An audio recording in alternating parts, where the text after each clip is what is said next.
दीवाने हुए श्याम दीवाने हुए, तेरे रंग ऐसा चढ़ा कि हम दीवाने हुए,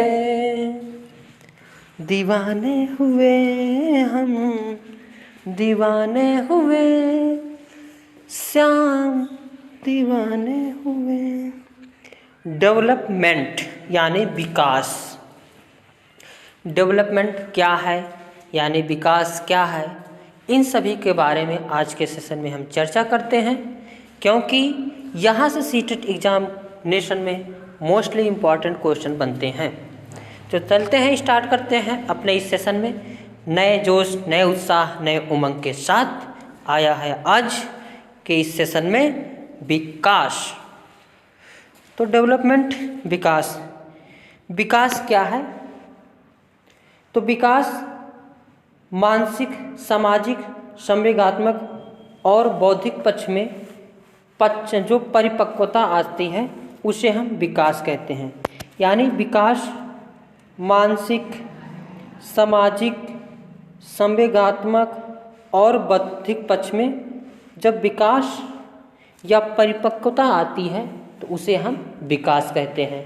यानी हम यहाँ से कह सकते हैं कि विकास के लिए मानसिक यानी सर्वांगीण परिपक्व विद्यार्थी जो है उसके अंदर विकास अच्छे रूप से हुआ होगा।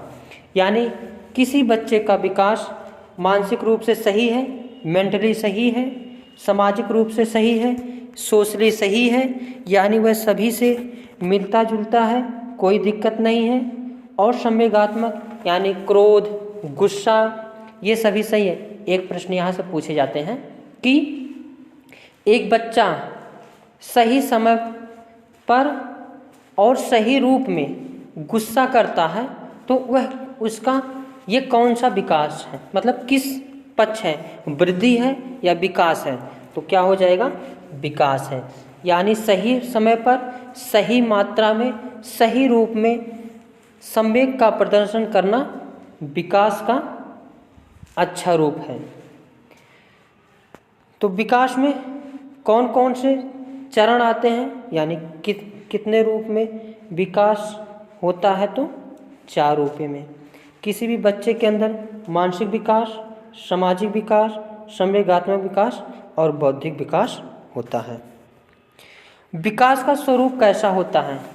विकास और वृद्धि ये दोनों आपस में क्वेश्चन रिलेटेड होते हैं सीटेट में, और यहाँ से तो 1 नंबर तो परफेक्ट आना ही आना है, ये 100% श्योर है।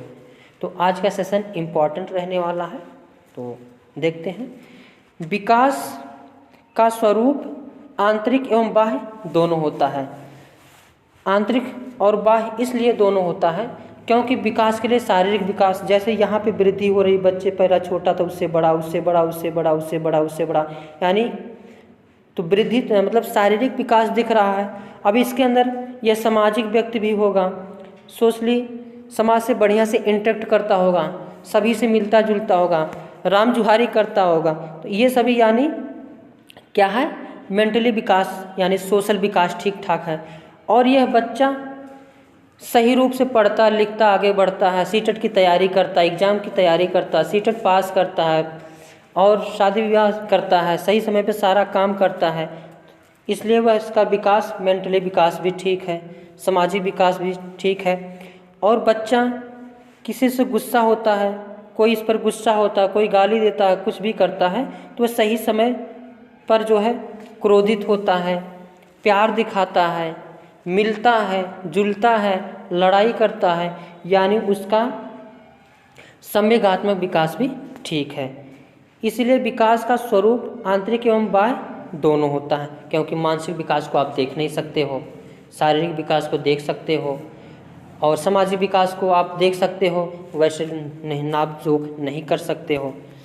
और विकास जो है जीवन भर चलता है।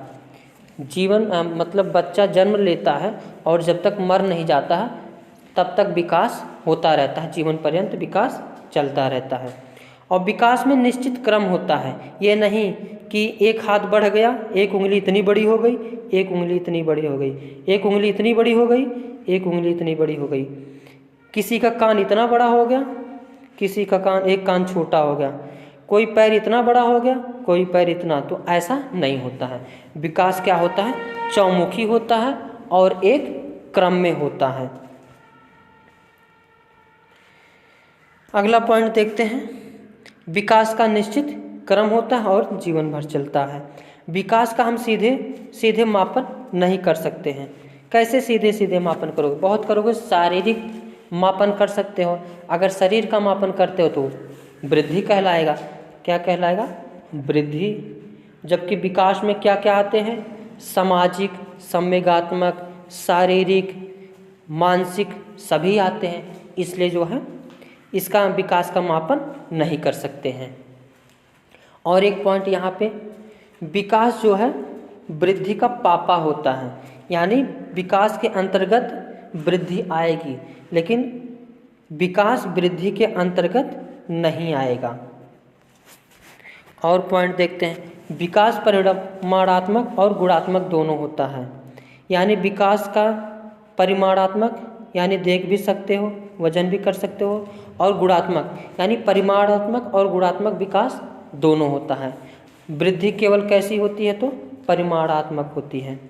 विकास वृद्धि के बिना संभव है, यानी पापा है तो बेटा के बिना तो रहेंगे ही ना, बेटा तो बाद में आएगा पापा के बाद, तो विकास जो है वृद्धि के बिना संभव है। ऐसे याद कर लेना कि विकास वृद्धि का पापा होता है। अगला पॉइंट है, विकास के आयाम, डोमेन ऑफ डेवलपमेंट। विकास के आयाम कितने हैं, वही शारीरिक विकास, मानसिक विकास, संवेगात्मक विकास और सामाजिक विकास, ये सभी विकास के क्या हैं, आयाम हैं। शारीरिक विकास में क्या होता है, ये एक तरह से बालक के शारीरिक विकास से जुड़ी होती है। जैसे यहाँ पे इसको सब लोग देख लेते हैं कि मतलब हाँ बच्चा बढ़ रहा है यानी विकास हो रहा है। आमतौर पर सब लोग वैसे वृद्धि विकास एक ही समझते, बट एक है नहीं है, ये इस चीज़ को हमको जानना है। जैसे यहाँ पे बच्चा पहले इतना छोटा था, फिर इतना बड़ा हो गया, फिर इतना बड़ा हो गया, ये क्या है, विकास ही तो है। वृद्धि विकास के अंतर्गत ही आती है। अभी वृद्धि को भी देखेंगे तो, और हड्डियों की क्षमता और उन पर कंट्रोल करने से संबंधित होता है। यानी किसी को एक मुक्का मारना है तो उसको मारना है कब, कितना, कैसे मारना है, ये सभी आप कंट्रोल कर सकते हो। तो यह किसके अंतर्गत आएगा, शारीरिक विकास के अंतर्गत आएगा। शारीरिक विकास में उसके बाद गामक विकास। गामक विकास में जैसे चलना, दौड़ना, कूदना, भोजन करना, लिखना, दिखाना, तानना, ये सभी किसके अंतर्गत आता है, तो गामक के अंतर्गत आता है। और गामक विकास के दो भाग होते हैं। कितने भाग, तो दो भाग होते हैं। कौन कौन से, एक फाइन मोटर स्किल, एक gross motor skill. Fine motor skills और ग्रॉस मोटर स्किल्स। प्रश्न पूछता है, ये सीटेट का फेवरेट क्वेश्चन है कि फाइन मोटर स्किल्स के अंतर कौन कौन आते हैं और ग्रॉस मोटर स्किल्स के अंतर्गत कौन कौन से आते हैं, ये सभी आगे हम देखते हैं। फाइन मोटर स्किल क्या होता है, तो फाइन मोटर स्किल्स में इसमें मसल्स का कम प्रयोग होता है। जैसे किसी को लिखना है तो लिखने के लिए एक दो उंगली से ही काम चल जाता है ना, तो यानी यहाँ लिखने में कम मसल्स का प्रयोग हो रहा है, यानी फाइन मोटर स्किल। और जैसे पेंट करना है, दो कलम से काम हो जाता है, दो उंगली से काम हो जाता है, पेंट में भी कम मसल्स का प्रयोग होता है। कुछ काटना है चाकू वगैरह से तो भी हम काटने का काम, अब उतना बड़का मत ले लेना कि मतलब पेंट करना है तो दीवार को पूरे हाथ से करना, उसका नहीं। छोटे बच्चों में जो कम मसल्स का जहाँ प्रयोग होता है उसी को हम कहते हैं फाइन मोटर स्किल। दूसरा होता है gross motor skills. Gross motor skills में क्या होता है, इसमें हड्डी का ज़्यादा यानी मसल्स का ज़्यादा प्रयोग होता है। जैसे दौड़ने के लिए पूरे शरीर को दौड़ाना पड़ता, पूरा शरीर कार्य करता है। दौड़ना मतलब तैरना है, तैरने में भी यह किस मोटर स्किल्स के अंतर्गत आएगा, तो ग्रॉस मोटर स्किल। खेलना है, ये सभी किसके उदाहरण हैं, ग्रॉस मोटर स्किल्स के। और मानसिक विकास, जिसको हम संज्ञानात्मक विकास भी कहते हैं। जैसे कोई बच्चा है, उसका मानसिक विकास का मतलब पढ़ने लिखने में ठीक हो, हर समझ का उसको जानकारी हो। मानसिक विकास को हम नाप नहीं सकते हैं। और मानसिक विकास किसके अंतर्गत आता है? तो विकास के ही अंतर्गत आता है। बचपन में थोड़ा विकास होता है, फिर उससे ज़्यादा जितना बड़ा होता चला जाएगा, उसका मानसिक विकास उतना ज़्यादा होता चला जाएगा। जैसे बचपन में बच्चा छोटा बड़ा ये पढ़ता है, और बड़ा जितना होता जाता है उसको ज़्यादातर नॉलेज होते चले जाते हैं। इसको क्या कहते हैं? मानसिक विकास। सामाजिक विकास क्या होता है? तो समाज में जो प्रथाएं चल रही है उसी के अनुरूप अगर आपका विकास हुआ है, यानी जो समाज में मान्यता है उसको स्वीकार्य हो, जो अमान्य है उसको नहीं स्वीकार्य हो, और समाज के साथ रहना सीख गए हो, यानी समाज के हर पहलू में भागीदार हो, यानी आपका सामाजिक विकास हो गया है। सामयिक विकास में जैसे यहाँ पे बच्चा गुस्सा कर रहा है, यानी जब गुस्सा करने वाली बात हो तो वहाँ पे क्रोधित हो, गुस्सा हो। और यहाँ पे बच्चा क्या हो गया है? रूठ गया है, यानी रूठने वाली बात हो वहाँ रूठ जाओ। यहाँ हंसी मजाक करने वाली, प्यार वाली बात है। तो ये सभी अगर आपके अंदर सारे गुण विद्यमान है, कब गुस्सा होना है, कब क्रोधित होना है, तो ये सब किसके अंतर्गत आते हैं? सामयिक विकास के अंतर्गत आते हैं। नैतिक विकास क्या है? तो नैतिक विकास वह होता है जो बच्चों को यह पता रहे क्या गलत क्या सही है। यह अगर कोई व्यक्ति जानता है, और सही और गलत का, सही गलत क्या है? जो समाज सही कहती है वह सही है, जो समाज गलत कहता है वह गलत है। यानी आप समाज के अनुरूप सही और गलत का निर्णय ले रहे हैं, तो यानी नैतिक विकास आपका हुआ है। बाल विकास के सिद्धांत, यहाँ से क्वेश्चन जरूर पूछे जाते हैं। तो बाल विकास के सिद्धांत कितने हैं? समान प्रतिमान का सिद्धांत देख लेते हैं। समान प्रतिमान का सिद्धांत, विकास के दिशा का सिद्धांत, ये इम्पोर्टेंट है। निरंतरता का सिद्धांत, समान से विशिष्ट क्रियाओं का सिद्धांत, और पूर्वानुमान का सिद्धांत, ये भी विकास के सिद्धांत हैं। एकीकरण का सिद्धांत, ये भी विकास के सिद्धांत है। व्यक्तिगत विभिन्नता का सिद्धांत, वर्तुलाकार बनाम रेखीय प्रगति का सिद्धांत, ये सारे पॉइंट सीटेट के ही से इम्पॉर्टेंट है, इसलिए किसी भी पॉइंट को स्किप नहीं करना है। अंतर संबंधित विकास, अब इन सभी के बारे में देख लेते हैं। समान प्रतिमान का सिद्धांत क्या है? समान प्रतिमान का सिद्धांत यह कहता है जो जाति है वह अपने ही अनुरूप बच्चों को जन्म देती है। जैसे हाथी का बच्चा है तो मानव के बच्चे को जन्म नहीं देगा, यह अपने हाथी के बच्चे को ही जन्म देगा। मनुष्य है, यह मनुष्य के बच्चे को ही जन्म देगा, ना कि किसी पक्षी का, पशु का बच्चे का जन्म नहीं देगा। जैसे यहाँ मुर्गा है, यह मुर्गा अपने बच्चे को मुर्गा ही बनाएगा, मुर्गे जैसा ही पैदा करेगा, ना कि किसी जानवर जैसे हाथी जैसा। अब कोई मानव का बच्चा अगर हाथी कितना बड़ा हो जाए तो दिक्कत है ना। इसलिए समान प्रतिमान का सिद्धांत यही कहता है कि जो भी प्रत्येक जाति अपनी जाति के अनुरूप ही विकास के प्रतिमान का अनुसरण करती हैं। दूसरा पॉइंट है विकास की दिशा का सिद्धांत, ये मोस्ट इम्पॉर्टेंट है। इस पॉइंट को बिल्कुल याद कर लो, रट लो, यह आना है सीटेट में। दो प्रकार के विकास की दिशा दिया गया है, एक सिफेलो, इसको इंग्लिश में याद करना, हिंदी में भूल जाता है। सिफेलोकॉर्डल और प्रोक्सीमोडिस्टल, मस्तकाधोमुखी और दूरभिमुखी। इसको इसलिए मैं कह रहा हूँ इंग्लिश में याद करने के लिए, क्योंकि सीटेट में जो होता है इंग्लिश में ही दिया रहता है, हिंदी में उसमें दिया ही नहीं रहता। बहुत ज़्यादातर क्वेश्चन इंग्लिश में ही पूछे जाते हैं। दिया देगा सिफेलोकॉर्डल का विकास किधर से किधर की तरफ होता है, प्रोक्सीमोडिस्टल का विकास किधर से किधर होता है। तो जो सिफेलोकॉर्डल है, हिंदी में मस्काधोमुखी कहते हैं, यह सिर से पैर की तरफ विकास होता है।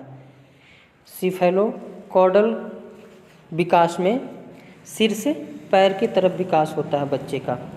और प्रोक्सीमोडिस्टल यानी दूरभिमुख, यह नाभि यानी केंद्र से चारों तरफ विकास होता है।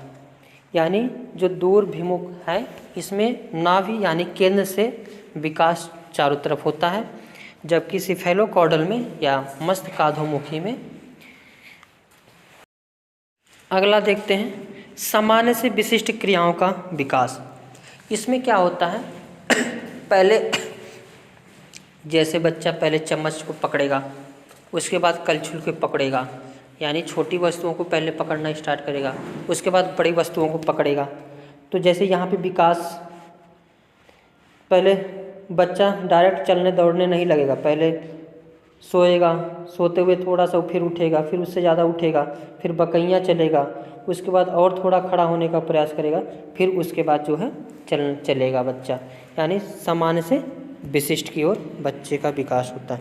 एकीकरण का सिद्धांत, इसमें क्या होता है, एकीकरण में जैसे कोई भी वस्तु का कोई भी व्यक्ति कार्य करे, यानी बच्चा देखते हो खाना खाता है पूरा लगा लेता है, मुट्ठी भर के खाना खाता है, कि जैसे पूरा हाथ डालेगा और उसमें से 2-4 दाना ही आएगा, यानी वह क्या करता है। और इसमें एकीकरण में जितनी भी क्रियाएं होती हैं सभी एक दूसरे से इंटरकनेक्टेड होती हैं। व्यक्तिगत विभिन्नता का सिद्धांत, यानी इसमें सभी के अंतर क्या होता है, व्यक्तिगत विभिन्नता पाई जाती है। सभी मतलब एक दूसरे से कोई भी समान नहीं रहेगा, सब क्या है, व्यक्तिगत रूप से अलग होंगे। वर्तुलाकार बनाम रेखीय प्रगति का सिद्धांत, ये प्रश्न बार बार पूछे जाते हैं कि विकास वर्तुलाकार बनाम रेखीय प्रगति के रूप में विकास होता है। और अंतर संबंधित का विकास का सिद्धांत, इसमें क्या है, तो जब मानसिक विकास, सामाजिक विकास, शारीरिक विकास, ये सभी एक दूसरे से क्या होते हैं, इंटरकनेक्टेड होते हैं। अंतर संबंधित विकास में सामाजिक विकास, संवेगात्मक विकास, शारीरिक विकास, मानसिक विकास, ये सभी एक दूसरे से क्या होते हैं, इंटरकनेक्टेड होते हैं। अब देखते हैं अगला पॉइंट है अभिवृद्धि। अभिवृद्धि क्या है, तो अभिवृद्धि को हम नाप सकते हैं, जोक सकते हैं, तौल सकते हैं, सब कुछ कर सकते हैं। यानी जो चीज़ हम देखते हैं, अभिवृद्धि क्या है, हमारे शरीर की संरचना बढ़ना शुरू में होता है, उसे क्या कहते हैं, अभिवृद्धि कहते हैं। जैसे पहले छोटा था, फिर उससे बड़ा, फिर उससे बड़ा, उससे बड़ा। हम अभिवृद्धि को क्या करते हैं, नाप सकते हैं और देख सकते हैं। तो अभिवृद्धि के बारे में देख लेते हैं पॉइंट। वृद्धि का स्वरूप बाह्य होता है। वृद्धि का स्वरूप कैसा होता है, बाह्य होता है। और वृद्धि कुछ समय के बाद रुक जाती है, जबकि विकास हमेशा हर पल चलता रहता है, शुरू से लेकर लास्ट तक, यानी गर्भ से लेकर कब्र तक। और वृद्धि का निश्चित क्रम नहीं होता है। यह किसी किसी का देखोगे आँख बड़ी हो जाएगी, किसी की आँख छोटी हो जाएगी, किसी के कान लंबे हो जाएंगे, किसी के कान छोटे हो जाएंगे, किसी के हाथ लंबे होते हैं, किसी की उंगली छोटी होती है। तो यानी इसमें निश्चित क्रम नहीं होता है। वृद्धि को हम नाप तौल सकते हैं, फुट में, किलोग्राम में, ये सभी नाप सकते हैं, जबकि विकास को हम नाप नहीं सकते हैं। वृद्धि दिशाहीन होती है, यानी वृद्धि किसी भी दिशा में भी हो सकती है, जबकि विकास के लिए सारे एक दूसरे से इंटरकनेक्टेड होते हैं। और वृद्धि का हम मापन कर सकते हैं, इसको माप सकते हैं। वृद्धि दिशाहीन होती है, यानी वृद्धि की कोई दिशा नहीं होती, किसी में भी विकास हो सकता है, चाहे उंगली में हो जाए, चाहे हाथ में हो जाए, चाहे कान में हो जाए, चाहे नाक में हो जाए, कहीं भी एक विकास हो सकता है। और वृद्धि केवल परिमाणात्मक होती है, जबकि विकास परिमाणात्मक और गुणात्मक दोनों होता है। तो थैंक यू फॉर वॉचिंग।